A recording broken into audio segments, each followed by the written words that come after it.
Guys this is the most awaited vlog ever, मेरे भैया की शादी। और मैं अपलोड करने में थोड़ी सी लेट भी हो गई हूँ, but finally I am doing it. और ये ओवरऑल सबसे अवेटेड इवेंट था मेरे लिए, मेरी लाइफ में। मुझे अपनी शादी से भी ज़्यादा एक्साइटमेंट भैया की शादी की थी। So this is going to be a really really fun vlog for you guys to watch. तो ये थी डेस्टिनेशन वेडिंग कसौली में। Fortune Hill resort was the place जहाँ पे हम लोगों ने वेडिंग करी थी। एंड ये है भैया एंड दिस इज़ माई भाभी। तो सब लोग साथ में ही गए थे कसौली रोड ट्रिपिंग करते हुए। And this is the great खली ढाबा जहाँ पे हम लोगों ने रुक के ब्रंच करा था। जो बिल्कुल इमीडिएट फैमिलीज़ हैं, हम लोग एक दिन पहले पहुँचे थे फंक्शन स्टार्ट होने से। तो ये दिन काफ़ी रिलैक्स था, इजी गोइंग था। और नेक्स्ट डे से सब गेस्ट्स ने आना था और सारे फंक्शन स्टार्ट होने थे। And this is the resort. यहाँ से सारे व्यूज़ इतने सुंदर थे, तभी हम लोगों ने सिलेक्ट किया था कि वेडिंग की हर वीडियो और पिक्चर में सुंदर सुंदर व्यूज़ आए बैकग्राउंड में। After a nice warm welcome हम लोग अपने अपने रूम में सेटल हो गए। इसमें मैं आपको रूम टूर भी करा देती हूँ। ये मेरे मॉम डैड का रूम था और ये मेरे मॉम डैड हैं। बेसिकली डेस्टिनेशन वेडिंग में ना आपको बहुत सारा सामान कैरी करना पड़ता है। You have to carry jewellery, outfits, and हमारे यहाँ टेले भी काफ़ी होते हैं विच आर द रिचुअल्स। तो सब कुछ हम लोग कैरी करते हैं बिकॉज ये वैसे भी रिजॉर्ट थोड़ा सा सेक्लूडेड था। कुछ भी ईजिली रेडिली ऐसे अवेलेबल नहीं था, मार्केट्स वगैरह थोड़ा दूर जाके थी। तो सब कुछ हम लोग पूरा लिस्ट वगैरह बना के साथ में कैरी करके गए थे। रूम्स में सेटल होते होते शाम हो गई थी। उसके बाद हम लोगों ने हाई टी ली एंड वहाँ पर कैरियोके का अरेंजमेंट था। और मेरी मॉम को कैरियोके इतना पसंद है, हमारे घर पे भी है इनफैक्ट पूरा कैरियोके का सिस्टम, तो वहाँ भी था। सब कूद पड़े और सब लोगों ने मिलके बड़े सारे सॉन्ग्स गाए। एंड उसी दिन मेरे मॉम डैड की एनिवर्सरी होती है और उसके 2 दिन बाद थी भैया भाभी की शादी। हम लोगों ने मॉम डैड की एनिवर्सरी सेलिब्रेट करी, केक कटिंग एंड फिर सब लोगों ने साथ में डिनर करा। This was the only night जब हम लोग सब फ्री थे। तो हम लोगों ने सबने साथ में बैठ के पार्टी करी, रात को काफ़ी देर तक बातें करी और उसके बाद सो गए नेक्स्ट मॉर्निंग के लिए रेडी होने के लिए जब फंक्शन स्टार्ट होने थे। सुबह हम लोगों ने ब्रेकफास्ट करा और गेस्ट्स आने स्टार्ट हो गए। और एक दिन पहले तक हम लोग कितने लेड बैक थे, इंजॉय कर रहे थे सब कुछ, बड़ा ही ईजी गोइंग सा एटमॉस्फेयर था। उसका एग्जैक्ट ऑपोजिट हो गया आज सुबह से ही। एक साइड गेस्ट्स आने शुरू हो गए, उनको भी अटेंड करना था, और एक साइड अपना सामान रेडी करना है क्योंकि बैग में सब कुछ लेके आए हैं। तो सारे आउटफिट्स आयरन करवाने हैं, सब कुछ ऑर्गेनाइज करना है, फिर खुद भी रेडी होना है फंक्शंस के लिए। मेकअप आर्टिस्ट तैयार करने में भी बहुत टाइम लेते हैं।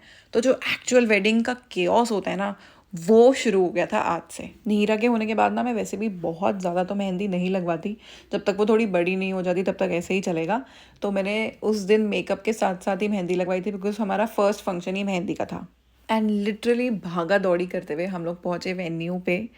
एक तो दिन का जो भी फंक्शन होता है ऐसे डेस्टिनेशन वेडिंग पे और ऐसी लोकेशंस पे इतना सुंदर होता है। सेटअप वो सो ब्यूटीफुल एंड इतना कलरफुल था, सब कुछ बहुत ही सुंदर लग रहा था। एंड देन फाइनली थी भैया भाभी की एंट्री। पूरे लड़के वालों ने साथ में एंट्री करी डांस करते करते।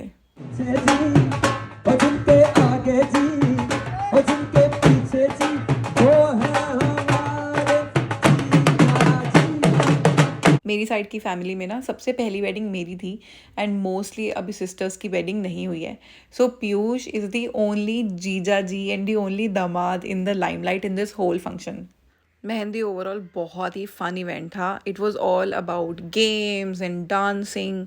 जो एंकर था वो भी बहुत मस्त था, उसने इतने गेम्स खिलाए। Bride side versus groom side, कुछ लोग जो लोग मेहंदी लगवा रहे थे एंड हम लोग जिनकी मेहंदी लग चुकी थी, हम लोग सिर्फ डांस कर रहे थे, इंजॉय कर रहे थे।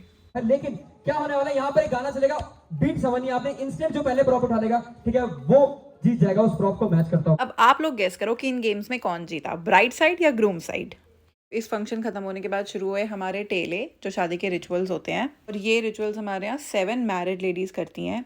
तो एक होता है हल्दी बान, एक होता है जिसमें मूंग की बड़ियाँ तोड़नी होती हैं, और इनमें ना काफ़ी सारे रिचुअल्स मेरे भी थे। तो मॉम ने मुझे पहले से बताया था कि तुझे ये करना होगा, टेलों में तुझे ये करना होगा। मैं ओवरऑल वैसे भी बहुत ज़्यादा एक्साइटेड थी। भैया को शगुन की मेहंदी भी मैंने ही लगाई थी और हर रिचुअल के बाद मुझे एक लिफाफा भी मिलता था।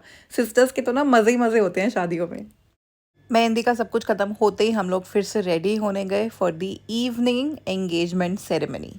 एंगेजमेंट में सब बहुत क्लासी लग रहे थे और भैया की एंट्री हम लोगों ने कुछ इस तरीके से करी, सब लोगों ने साथ में डांस करते करते। हमारे आउटफिट्स के लिए भी ना मैं ट्राई करती हूँ कि नीरा और मैं जितना ट्विनिंग पॉसिबल है करें। तो इस फंक्शन के लिए हम लोग परफेक्ट ट्विनिंग आउटफिट्स में थे। इसके बाद भैया की एक पूजा होती है छोटी सी, तो वो हुई। फिर थी भाभी की एंट्री एंड उसके बाद थी रिंग सेरेमनी। मेरा क्यूटू सा बेबी रिंग्स लेके गया था ब्राइड एंड ग्रूम के पास। एंड उसके बाद हुई एक बहुत ही स्वीट सी रिंग सेरेमनी। एंगेजमेंट के बाद थी गोद भराई सेरेमनी। तो इसमें ब्राइड को रेडी करना होता है, बेसिकली श्रृंगार करना होता है, जो भी गिफ्ट्स होते हैं वो ब्राइड को देते हैं सारे लड़के वाले।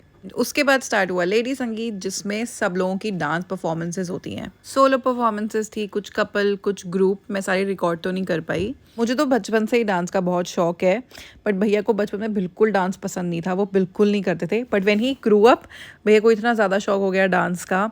एंड मेरी शादी में भी भैया ने बहुत शौक से परफॉर्म किया था, अपनी में तो ऑब्वियसली किया ही था।